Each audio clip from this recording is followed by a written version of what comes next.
Hello, starseeds and magical friends, and welcome to Warrior Goddess Wednesday. I am your host, Rachel Z, and welcome to the Truth, Beauty, Freedom, and Love show with a special focus on stories of truth, freedom, beauty, and love, as well as deep-seated hidden intel within our backyard and this place that we call our home, the Earth. So I have decided to make this show a little bit earlier as opposed to being at 11 and then rushing immediately after to do my live comic book reads. You can get the comic book reads, replays. I'm trying to get that all up and running in the Golden Sugar website. You can get that in the ticker down below at goldensugar.tv.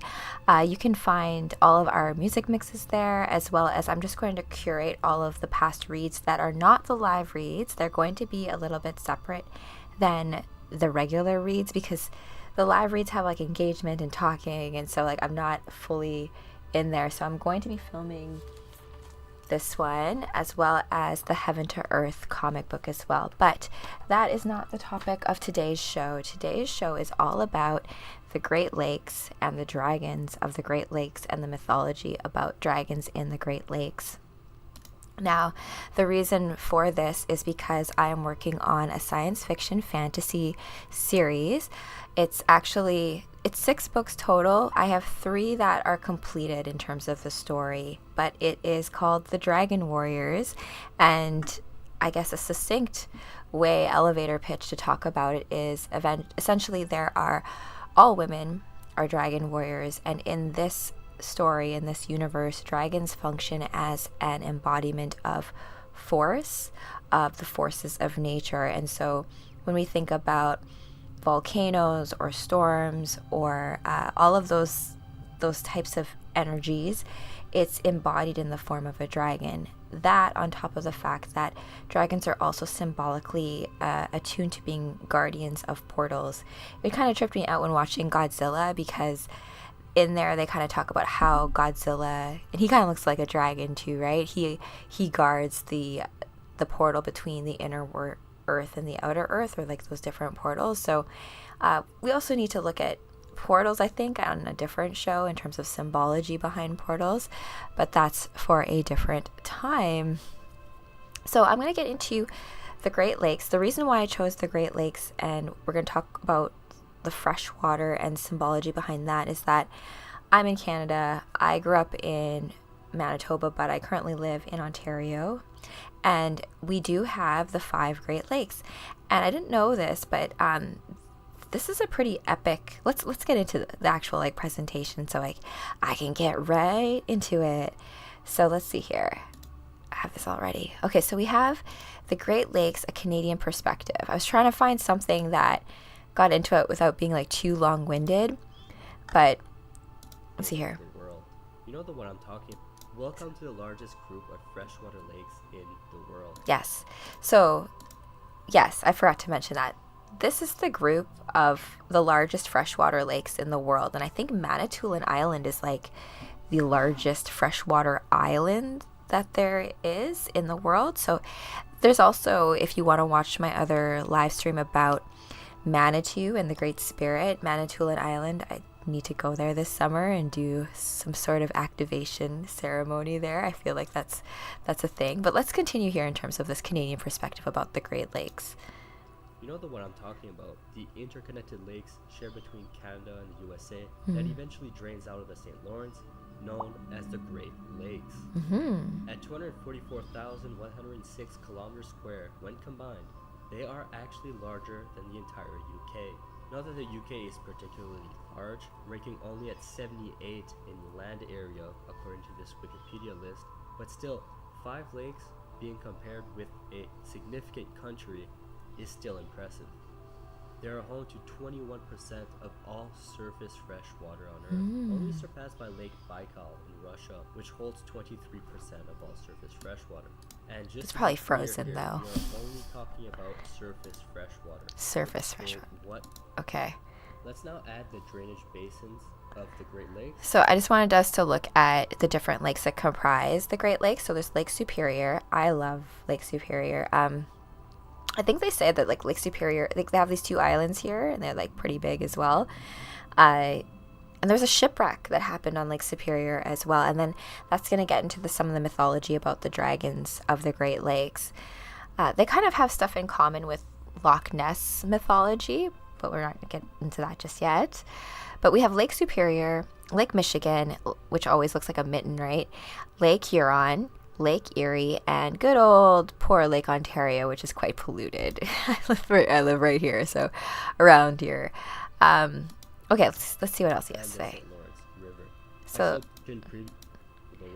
oh yeah, he's talking about the drainage basin, right? So, the St. Lawrence River, and this is kind of like the canal that like led from the out inward. So there's a way of like connecting it to the sea. Oh, this is cool. This little graphic. So Lake Superior, look at this depth. Lake Michigan. Oh, Lake Erie is pretty shallow. Interesting. And look at how deep Lake Ontario actually gets. So I guess it's kind of like St. Lawrence River like comes into Lake Ontario and then flows all the way through. The Atlantic Ocean. Make St. Mary's River 20s. All right, now let's go back in time and find out exactly how these Great Lakes were even formed. And to answer that question, we have to go back to the last ice age that ended about 12,000 to 10,000 years ago. You see, back then, what would become modern Canada was mostly all under a deep, thick ice sheet known as the Laurentide ice sheet. But between 12,000 to 4,000 years ago, the climate warmed up considerably, slowly melting away the Laurentide ice sheet.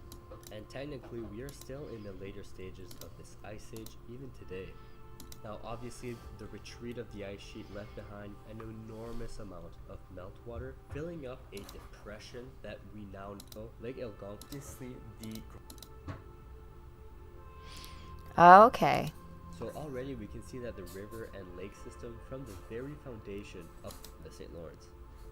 Throughout the country's development, You can kind of see the different cities here as they line up to these Great Lakes here. So like Hamilton, Toronto, Kingston, Ottawa, Montreal.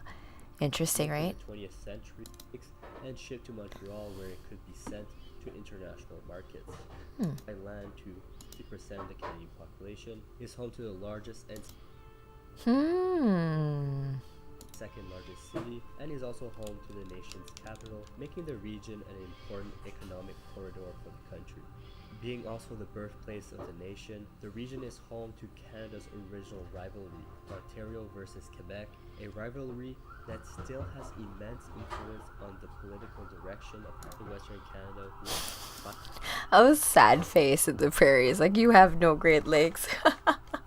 Okay, so I just wanted to give some background as to like what the Great Lakes are. So now we're going to get into the mythology of dragons. So the reason why I first thought about dragons as it comes to the Great Lakes is mainly because, as I told you guys, I'm working on a science fiction fantasy novel, and not just a novel, a whole series. And you want to ground things in mythology and stories that come before it. I find that anime does a good job of this, right? They do.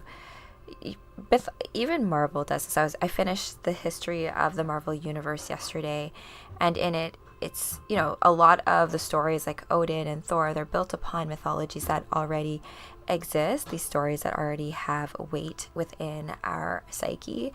And so dragons already have stories of like ancient stories, ancient mythologies that can be built upon. So as it comes to dragons, especially when it comes to more Eastern cultures such as Japan, they are dragons are attributed with water bodies, and more specifically if we think about freshwater bodies as a way of water that gives life, dragons are kind of part of that. And if we think of even like the sea and water as being a type of portal, a way of traversing different material, or rather different realms as a whole, there's a lot packed into that. And I think Eastern dragons too, from as well as being attributed to water bodies, are also oh my gosh, they don't have wings, but they can fly. And if you think about, a good example is the dragon in Spirited Away. Let me see if I can pull that up. Spirited Away dragon. Because we typically think of dragons. We are in the year of the dragon too, right? So that's something to think about. I don't want to real mythology and explained.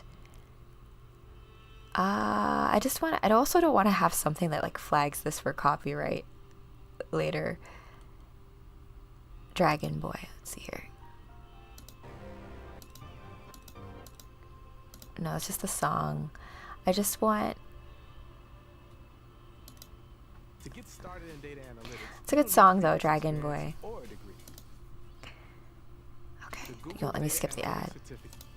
Spirited Away is one of the best animated films ever made. Correction, it is one of the best films, period. Aside from being at this point, count of read. I know some people. I wanna. We find out later this stink spirit is not who he appears in the form of oh yes, a blob of flesh. This yokai can be recognized at a distance. Oh, there we go. Shinto, for example, in the creation of paper talismans called omamori.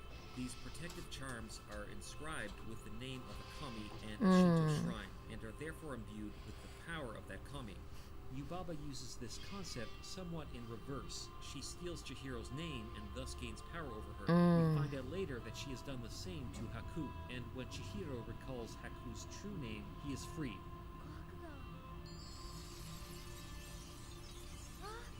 I should also note that yes. Okay, we're getting to a different type of mythology. Oh, the naming thing. That's a good one to do in an upcoming show. The power of a name, knowing the name.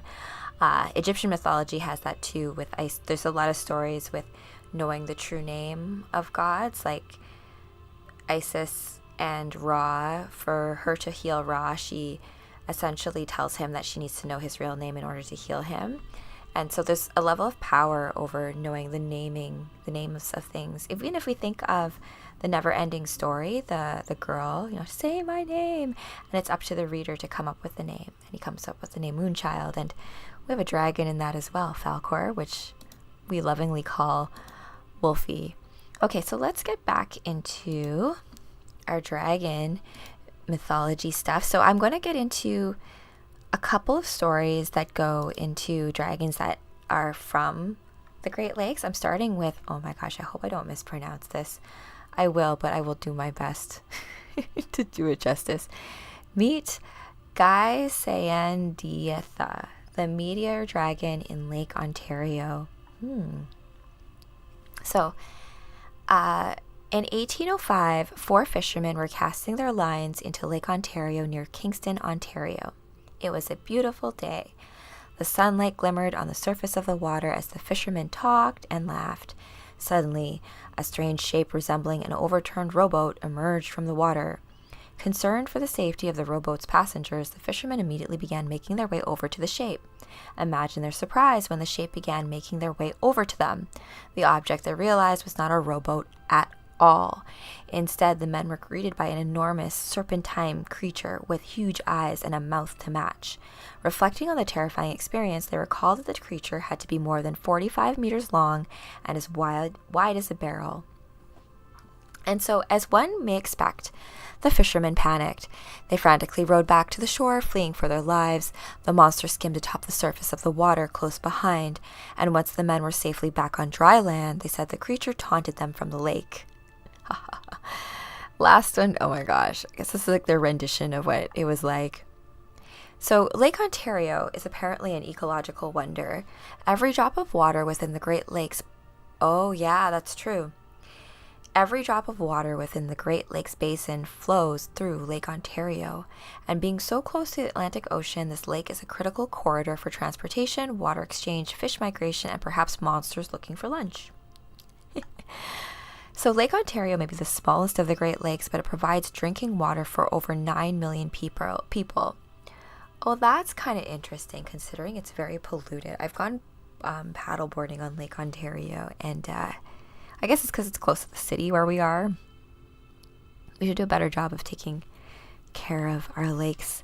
I mean, I feel like if this was Japan, like if Japan had those Great Lakes, it'd be venerated. There'd be shrines, like Shinto shrines on each of the lake bodies. So let's see here. What other creatures reside in the lake?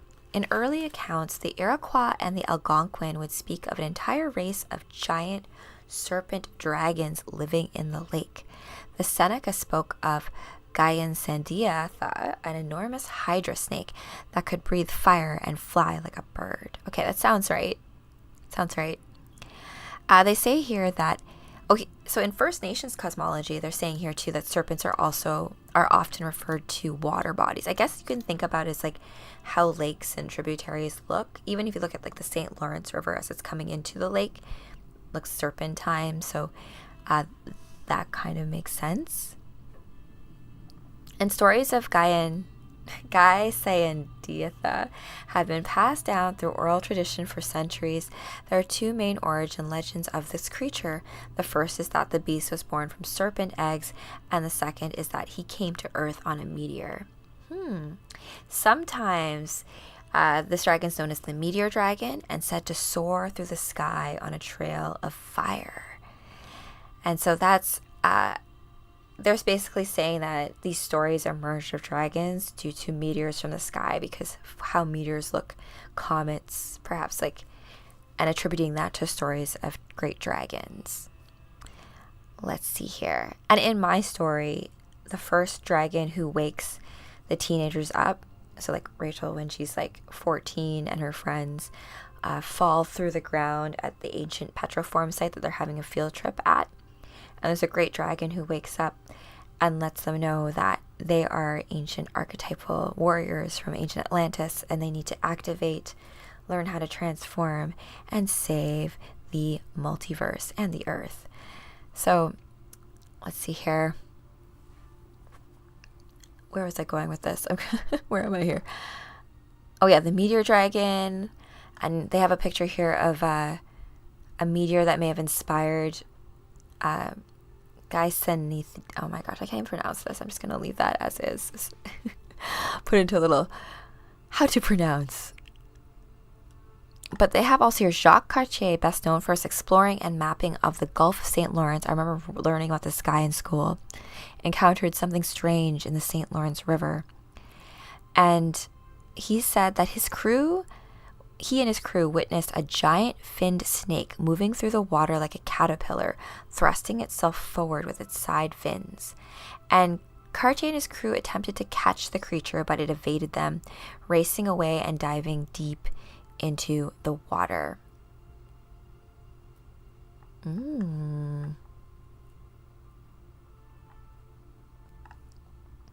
So, Kingsty, it's funny.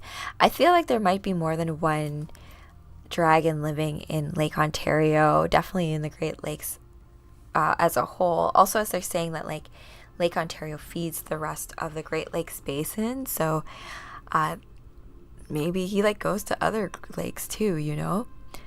There's another one here where it says Ontario folklore tells of Kingsty, a snake-like beast, over 9 meters long and with short legs and a tail. Kingsty inhabits the waters around it. Guess what? Yeah, Kingston, Ontario. In the summer of 1882, shocked onlookers reported seeing a bluish-gray serpent with prominent bristles lazing belly up on the lake's surface, soaking up the sun. Seemingly embarrassed to be caught in such a leisurely position, the beast made a noise of dismay and dove back into the lake. He's like, what the heck? You caught me. Can't a 45-meter long bristled freshwater serpent get any sleep around here? It's funny. So he's so well known that he was the subject of a hoax. So people said that like they saw him, but said it wasn't. But who knows? Who knows? Look at here. The most recent monster sighting in Lake Ontario happened in 2011 when an online commenter claimed to have seen the creature in the Toronto harbor. Really? Me and my friends were at a concert last night, September 5th, 2011. I wonder if maybe we were at a similar one. I remember going to the Toronto docks when it was Sound Academy. Me and my hubby Kevin saw Tanisha there and a few other trance DJs. It was an epic night, and you know, back before Sound Academy was Rebel. Out in the water, we seen a creature. It was black, maybe 2 feet wide, and only slithered on the surface. Never jumped, but came up enough to expose its large fin. I seen it 3 times in roughly 30 minutes, and my friend seen it twice before we had to go into the concert. At first, we thought there might be a possibility of freshwater dolphins, but no sightings have ever been recorded. With a heavy heart, I confirm there are no freshwater dolphins in the Great Lakes. And there aren't any sharks either. Well, who knows?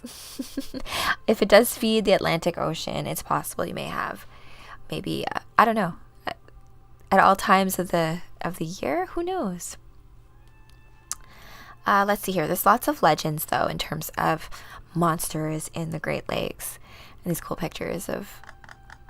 I like this one the best. They're like, you spotted me. I was bathing in the sun. Sunbathing.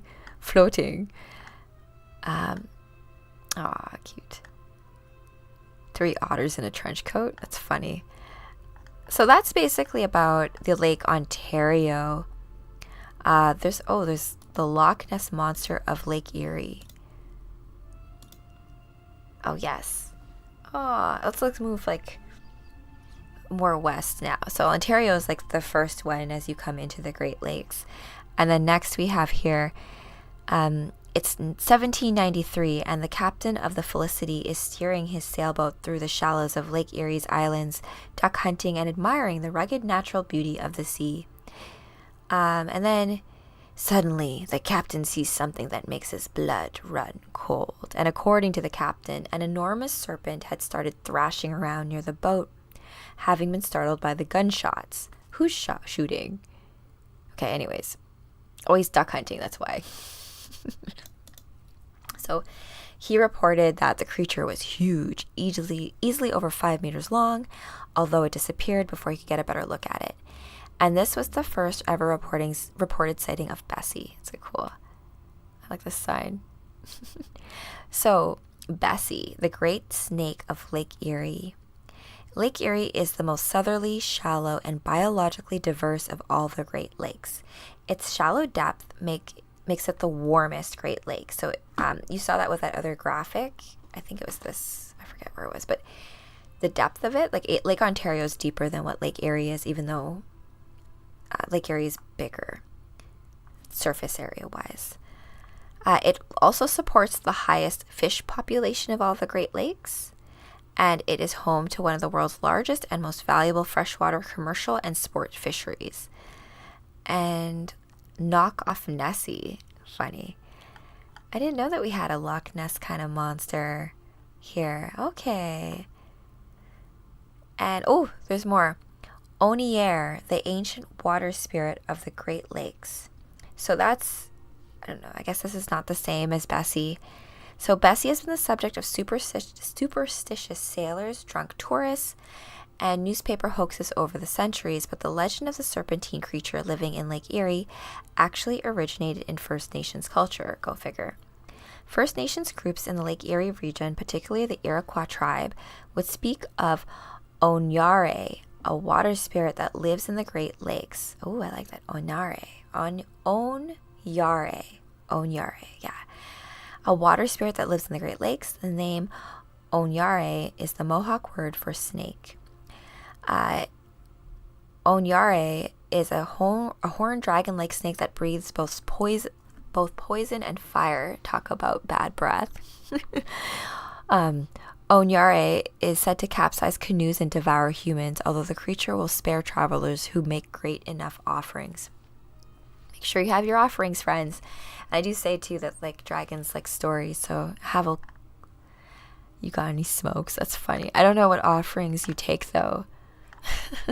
Better to look up. Could Bessie and Onyare be the same? Bessie's relationship, so Bessie's known, they don't necessarily know if they're the same dragon, but it looks here that it inspired the name of a hockey team and a seasonal craft beer by the Great Lakes Brewing Company. That's really funny.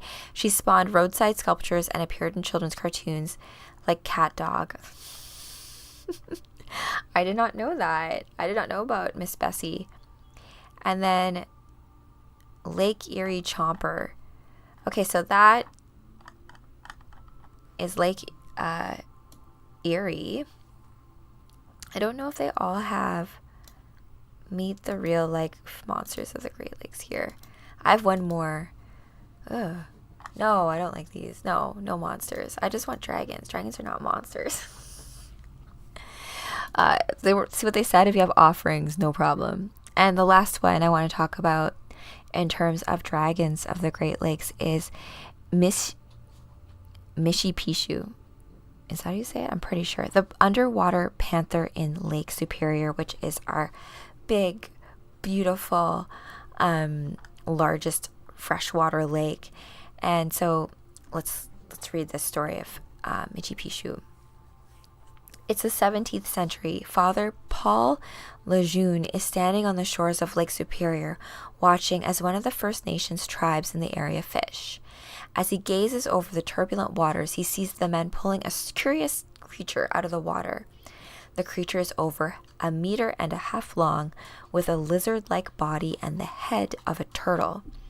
The fishermen seem unsettled. They quickly toss the creature back into Lake Superior's churning depths. Later on that night, Father Lejeune learns that the strange creature the men had caught was not a fish at all, but a monster, capable of causing catastrophic storms, and in releasing it, the men had hoped to escape its wrath. Wolfie's distracted. So, he causes storms, and Mishipishu is known as the Great Lynx, and direct translation is the Great Lynx. The creature is also affiliated with Algonquin, Ottawa, Menominee, Shawnee, and Cree tribes. And different names and pronunciations. I am not going to embarrass myself by trying to go through all these pronunciations.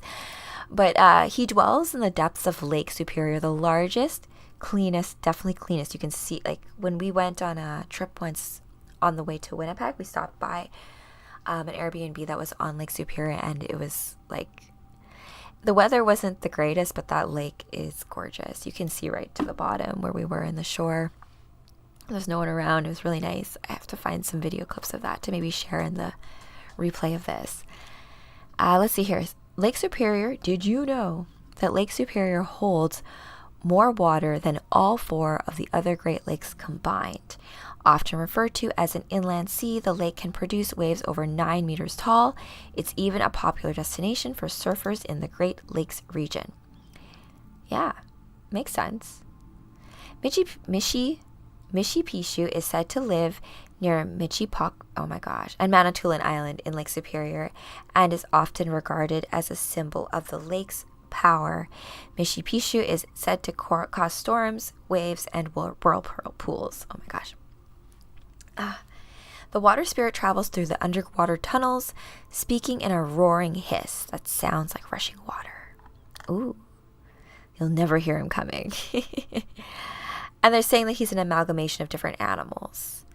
Head and paws of an enormous cat, horns of a bison, scaly body of a snake, or the feathered body of a bird, a spiky back and tail, and any number of contrasting characteristics. Some say he's about the size of a lynx or a mountain lion, and then others say he is unfathomably large. Maybe it depends on where he is in his life cycle. So I have this like rendition of what he's probably like watching the ships.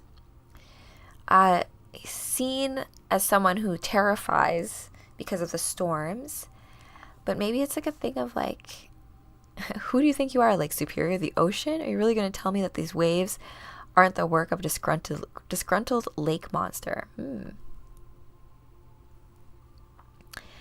says here, Mishipishu and other water-dwelling beings are generally considered bad-natured, but this is not always the case. They're cunning and tricky, but they can be helpful too. So if travelers offer Mishipishu tobacco, he may allow them safe passage over the lake. So keep that in mind. Some tobacco on you to give as offerings for your lake dragons. And the Algonquins also regarded underwater creatures like Mishipishu as bringers of protection, healing, and medicine. So medicine bundles were often made of snakeskin. Makes sense. I feel like snakes are also symbolically related to regeneration and, serpentine energy as it like coils and unfurls up like the kundalini snake that's wrapped 3.5 times around the base of your spine. And let's see, there's like more stories here about like this man who was attacked and squeezed him, and then the man escaped. I guess he was just playing with him. But they're saying that Lake Superior is quite large, so it does function kind of like a little sea, an inland sea, right? You can see this here too. I'll huff and I'll puff and it'll blow your boat down. In the Churchill River area, children played a game called Mishi Pishu based on the creature's ability to drown unsuspecting people. In the game, one child would pretend to be Mishi Pishu, and he would only win the game by catching his friends and tossing them into the water. That sounds like a game you'd play on the lake. It says here that there is a 1977 monster sighting gave photographic evidence. Where is this photographic evidence? Don't show me that and then not show me the actual picture. Is this it? It says here, as Randy looked out across the lake's choppy surface during his hike, he was astonished to see a bizarre figure rising out of the waves, and at first Randy wasn't sure what he was looking at, but as it came closer to the shore, he realized it was some kind of strange creature. The humps on the beast's back would rise and fall beneath the water in sequence, one surfacing after the other. So, yeah, makes sense. And then... Oh, I knew it. Pressy the lake serpent. Maybe I'll show it. Oh, this creepy, like...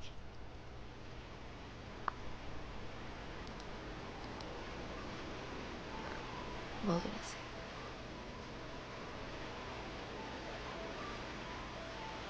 We're gonna see it? Or is this gonna be him talking about it? This is how it happened. I had just come through an area like that. But back then, You know what? I'm gonna reach out to this guy. I'm gonna find my notes here. hard were no beach water barriers. You had to wade through water, mixed with logs and sticks. And I sat on a rock like this, put my backpack like this, and I sat to eat like this.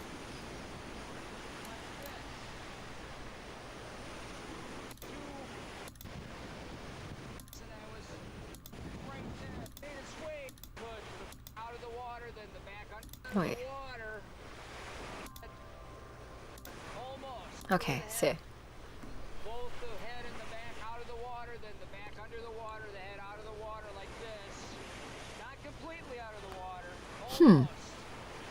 The lower part of the jaw always seemed to be just under the surface. That's when I decided to line up the shot so I could get a shot of the back and the head, what I thought was a head. So the only time I could do that is at the time that I guess it does kind of look like one. just That's kind of crazy. the water, and I took a picture, and after that, it maybe went under the water, teeter-tottered a couple more times, and then it went that way parallel to the shore, out into the water where there was a low layer of fog, very thin and wispy low fog that you could see pretty much through. It was transparent almost, and dove and was gone. Okay. Well. And then... sketch of the monster. Oh. Okay. I'm not going to sign it. So this is a whole thing, the Lake Superior dragon. This little... kind of looks like a dog. Are you Falcor? Oh, that is interesting. There's a lot. I love the little also like X-Files music that he was playing for this. I'm gonna keep a tab on that. And I saved his like email. Maybe he'll do an interview with me about Pressy if he's ever saw her again after this initial sighting. Okay. Although here it says here that Michi Picchu is a point of Anishinaabe cultural pride, underwater panther imagery appears in artifact collections on things like quilled shoulder satchels and twined bags. These items were created during a time of uncertainty, and so it's time when they're trying to, because this dragon is a symbol of power, it's a matter of putting this sigil or this image on items that you want to express that kind of power as well, to like give it that power. And then it's also on these pictographs. Oh, very cool. On Agawa. I mean, we can try to find. Yes. Lake Superior Provincial Park. Making notes of things to visit this summer and do some filming out there. It'd be really great. So let's save the pictographs for another time. When I was doing my my conversation about the petroforms of the white shell and just like these really sacred spaces that we already have in Canada that I feel like they just have gone unactivated, right? And so if we just spend some time relearning how to, you know, wield it, like understand it, like there's probably better times of the year to do these sorts of things, such as solstice, which is coming up on the 20th. So the solstice comes right before a Gemini full moon. So there's a lot there, I think, in terms of storytelling and, you know, just breathing new life into these stories and these legends, right? Because they do come from somewhere. Like a lot of these things, like, okay, it was maybe a hoax for some of them, or like this dragon was a hoax, and like the Loch Ness monster, but in all of those lakes, we have such mystery, such magic in our own backyard. Like sometimes we oftentimes forget, like, you know, just that sighting where they thought they saw a monster in like the Toronto Harbor, like that's not far away from here. But I think we don't allow ourselves to wonder anymore. And so if we just dig a little bit, we can find that there's a whole bunch of wonderful mythology and stories within the land that already surrounds us that we can take within and build new mythology on with, right? And ways of inspiring and connecting with things. Because as I said at the beginning of this conversation, that ultimately I see dragons as like an embodiment, a representation of force, the forces of nature, or things that are ineffable, and just power itself personified. And dragons being able to shapeshift as well, like is part of that. So this idea of being I'll leave that there for now. I'm gonna write a little bit more about how I feel about dragons as it comes to water bodies. Like in my book, it is very elemental in nature. Like the powers that you have are very much guided by the type of heart crystal that you have. So they're more like crystal dragons, depending, right? So if there are more fire capabilities, then it's more of a fire dragon versus a water dragon, or an earth dragon, or an air dragon. So now you get what I'm talking about in terms of dragons being related to those types of elements, and like the building blocks of the material world, but just a more raw personification of it. And yes, from one perspective, you could look at these things as monsters, like how they've been talked about in some of these stories, but they can also be looked at as like if you have an offering and a way of showing about shadow work and working within ourselves, that power, and learning how to wield that power within us. And I like to say, like, if you say like you don't have a dragon and you like never do that shadow work, like that dragon's just gonna get like big and fat and lazy and then like get out of control. So if we just learn how to tame your dragon, learn to face things that seem scary and fearful, and understand them, and get to know them, and like the stories, right? They're very much related to all of this, I think. So I hope that you guys had learned something. I'm just making sure that I covered everything I want to cover. As far as there's the real life monsters of the Great Lakes, but I don't consider that as the same type of symbolic meaning as what you would have as it comes to the Great Lakes being freshwater bodies, water bodies that you could drink from theoretically, right? As opposed to the sea or like salt water. Like if you're out in the middle of like the sea, like some of the danger there is that you're dehydrated because like you're surrounded by all this water, but you can't drink any of it, right? Kind of a trip. So I think all this is to say is like, look in your backyard for stories of like wonder that can inspire your own stories and your own personal mythologies as we work through this great age of coming to awakening, what the age of Aquarius really means, where we spark and realize that we have lucidity in the stories that we can create for ourselves and how those stories can impact those that we love and those around us and our human family as a whole. So I hope you liked this conversation about the Great Lakes. I will be back next Wednesday with another little fun intel about the magic in our backyard, the stories that make us who we are. And I think we'll do something along the lines of the goddesses of the night sky or of the night, the darkness, all that kind of stuff, because they can be misunderstood. And it's helpful to bring light to that. All right, my friends, I hope you have a beautiful day, evening, lunchtime, wherever you may be, and I will catch all of you in the next one. Stay magical, my friends. Bye.